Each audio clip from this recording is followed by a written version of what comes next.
রাসূলুল্লাহ সাল্লাল্লাহু আলাইহি ওয়াসাল্লাম বলেন, ৩ ধরনের মানুষের দিকে কিয়ামতের দিন আল্লাহ তাআলা রাগান্বিত হয়ে তাকাবেন না, কথা বলবেন না, এমনকি তাদের পবিত্রও করবেন না, বরং তাদের জন্য রয়েছে কঠিন শাস্তি। কে সেই ৩ জন?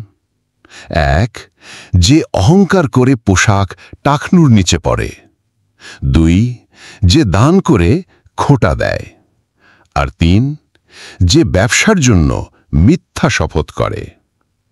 অন্য বর্ণনায় এসেছে, পিতামাতার অবাধ্য সন্তান, বৃদ্ধ হয়েও যে ব্যভিচারে লিপ্ত হয়, এবং অহংকারী দরিদ্র, তারাও আল্লাহর দয়া থেকে বঞ্চিত হবে। মহান রব্বুল আলামিন আমাদের সকলকে হেফাজত করুন।